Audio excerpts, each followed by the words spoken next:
The Baker's Tale, a modern adaptation of The Miller's Tale from Chaucer's Canterbury Tale. The Baker's Prologue. When the soldier's tale was finally told, all the company, both young and old, praised it for its fine philosophy and held it fit to keep in memory.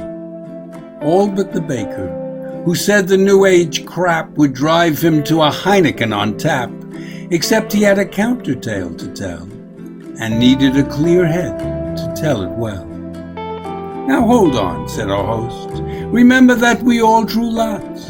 It's not your turn at bat. It's my turn, said the guru. But I swear I'd like to know the man's objections there. A counter tale would seem a better fit than one that had no argument in it. So let him tell away. I'll take his turn. And let us see what wisdom we can learn. You'll get no wisdom here, the baker said, just a laugh or two to take to bed. For I shall tell a tale straight from life about a New Age guru and his wife, and how a clever student had his way with both. For now I have no more to say, but straight to my bold narrative will go, rated R, just so you will know. Said the host, there are no children here, but some there may be present who'd not care to hear your bit of soft pornography, nor think so humorous adultery. God forbid, the baker said, that I should ever advocate sex on the sly. But just as soldiers well may write of those who think each hostile thought disturbs the flows of mystic consciousness through mental fields, and so aborts the unity love yields, so I, a baker married happily, may tell of those who transgress lustily. I'm not an advocate for sin, but for the freedom tales give to be far more than just one soul immersed in just one life. So may one in tales seduce the wife, and joy in what one never would enjoy, as one with all the grace of life may toy, laughing, weeping, with no consequence but pleasure in the play of words and sense. But enough of this. Let's to the tale. Our host will judge whether it succeed or fail. The Baker's Tale. There was a guru once who taught that love was ecstasy, and ecstasy was love. Angels' love of God was ecstasy, and so ought love on earth unfettered be.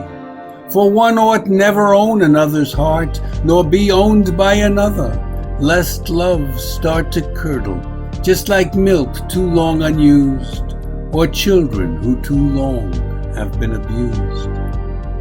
Love, like water, has to flow, or it will stagnate, and before long be unfit to savor, or bring one ecstasy, which is the full-fledged meaning of to be. All violence and anger, crime and sin arose from dammed-up energy within. So taught this guru, also known as Fats, who wished we were as free as dogs or cats, or horses, pigeons, elephants, or geese. Fats lived these thoughts and used them well to fleece rich followers who wanted an excuse to have young girls and not call it abuse. Freeing them, they said, for ecstasy, then throwing them away conveniently. Fats also had his fill for many years, until now old, he somehow stripped his gears and fell in love with one whom he would marry, a 16-year-old runaway named Carrie, who quickly tired of the fat old man, for young girls find their pleasure where they can.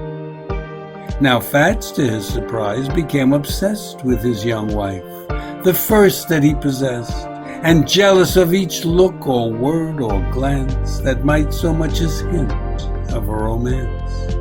He longed for every morsel of her body, and with his passion nearly drove her dotty, kissing her and touching her all day and night. He almost never was away from her for more than half an hour's time, and then, as though suspecting some great crime, subjected her to an interrogation that ended in a desperate fornication. The thought of her in bed with other men drove him near homicide. But then he thought of it again, and yet again, as though the highest form of love were pain. In that same complex in New Mexico, there lived a student just one floor below, a Hopi Indian who studied well the ancient arts of which the elders tell, of visions wrought by pain and long privation, and spirits summoned by deft divination, of holy words and languages unknown, and other secrets only years could hone. This Billy Sundown liked his women white. So soon as he discovered Carrie's plight, he began to plot with her how they might from the old tormentor get away for long enough to share some mutual joy, as comes quite naturally to girl and boy. Soon he had a plan he thought might work to get the better of that jealous jerk. He came upstairs to share philosophy and mystical accounts of energy, meditation, mind control, and more that soon had Fats looking on with awe at this authentic scion of the ages, heir apparent of the tribal sages, unspoiled by civilization, the genuine thing who might some inspiration to Fats bring. Since he now the jealous husband played, he needed a new gimmick for his trade. Some Native American rite might do the trick, which he could put together, nice and slick, into a weekend workshop, after which the franchised follow-ups might make Fats rich. So he listened with intense delight as Billy Sundown trotted out the trite, New Age versions of the age-old ways his ancestors had polished all their days. There was, he said, an ancient ritual that let one join the master flow at will, involving a short stay within a womb. A womb, Fats asked. Did you say a womb? A painted wooden reed one, Bill explained, hung up from the ceiling by a chain. I'll make one for you, if you like, today, and write down all the words that you must say, so that tonight you can try out the thing and tap into the root of everything. Yes, please, Fats said, delighted. But what of Carrie? I can't leave her alone, you know. We're married and have to sleep together every night. Have no fear, said Bill. We'll tie her tight within her own womb, as I'll be in mine. 3 hung from the ceiling in a line, a wire along which energy may flow across our spirits into worlds below. You'll be much closer to her than before. After tonight, I swear she'll love you more. That settled it, and Billy went to get 3 wombs from those his tribe too long had let molder in the house of spirits gone. Actually, 3 crates in a barn, gussied up with glue and finger paint, some old wicker chairs, and just a faint trace of charcoal drawing on the sides, ancient symbols drawn from long-lost tribes. And then 3 copies of some gobbledygook, nonsense syllables typed out to look like verses, ancient prayers that would invite great spirits to unveil the primal light. All this did Billy bring into the room where he would have his bliss with Carrie soon. He hung the wombs from hooks with laundry rope in hopes of hoodwinking the fat old dope, furnishing each womb with straw-filled sheets, a pillow, and a bag of store-bought treats to offer to the spirits, that they may the primal source of secrets give away unto the conjurer. Also there a flashlight so that one might read the prayer while shut up in the darkened womb. And last, but certainly not least, to each tied fast, a rope ladder hanging off the side. Now all was fit for Fats to make his ride back into his future. Ancient lore would buttress all that Fats would have in store for those who dabbled in the truth of being, believing without actually seeing. Fats questioned Bill minutely of what he would need to do to feel the energy of all the universe surge through his heart. Billy told him first of all to start by offering the treats as sacrifice to those whose providence he would entice. Let the choicest lie upon his chest, while he was free to nibble on the rest. Then the prayer in its entirety must be chanted 12 times silently, while concentrating hard on every sound. The meaning, although lost, was still around, Billy said. The spirits understood, and hearing once again those lost words would reawaken, then come down to see just who was asking for their energy. But if you lose your concentration, then you'll have to read the entire prayer again, Billy warned, as many times as you do not with your whole heart pay homage to. Once the prayer was chanted properly, one could only lie awake and see whether the ecstasy of being flowed through one's heart, as though one were a road through which the universe might move through time, each thought, each heartbeat, each sweet breath sublime. "Let's go," Fats said enthusiastically. "Come on, get in." And up the ladder he began to climb, then stopped, as though just now aware that in his womb he would allow Carrie to be free for much the night, when he would never let her out of sight. "Ladies first," he said, and climbed back down, motioning to Carrie with a frown, suddenly unsure of the whole thing. But Carrie sprang as though upon a spring, and was in seconds safe within her womb, swaying like a chicken in a tomb. Then Fats ascended. Billy tucked him in, put on the cover, and let the games begin. Carrie, of course, descended lickety-split, and she and Billy dove right into it, careful not to lift a leg or a head, as Fats swayed gently just above the bed.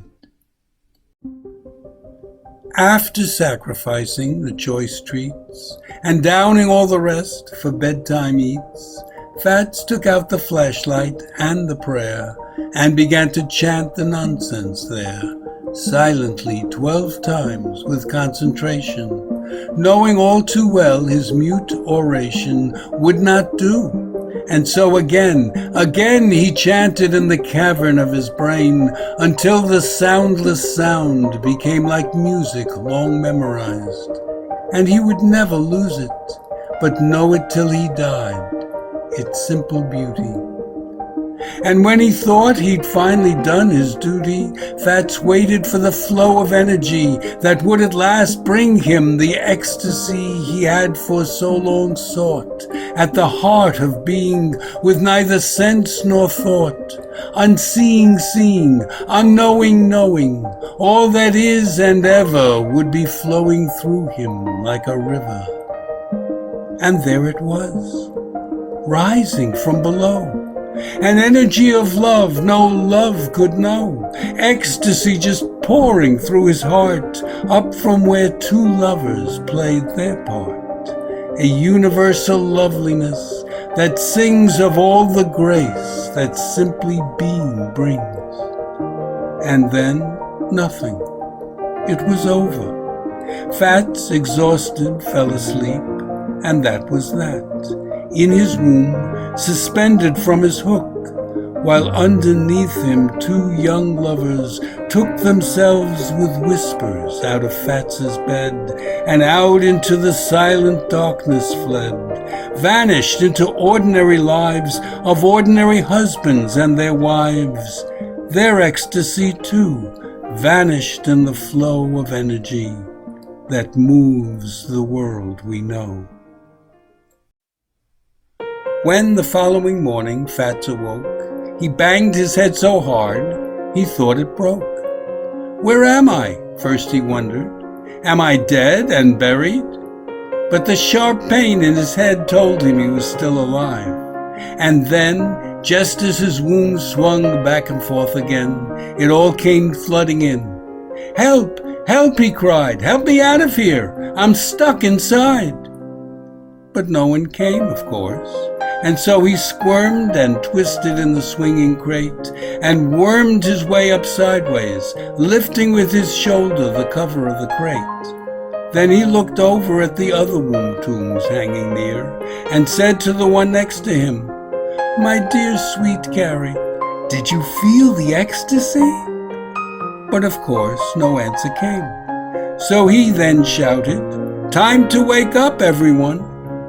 But the crates hung motionless as stone. How do I get out of here? He yelled. He jiggled and he juggled and propelled himself halfway and then completely round. But from the other crates there was no sound. And then he understood the game at last, just as the knot that held his womb tomb fast gave way, and Fats came crashing to the bed, smashing once again his aching head.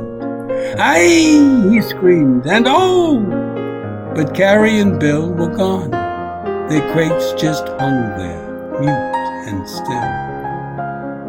Fats felt like the fool he was, and vowed, saying it 12 times out loud, that he would let the universe just be and live with ordinary ecstasy, like other folk who totter to and fro, and are content to know what they don't know. And so my story ends as best it can, the one-time guru, now an honest man.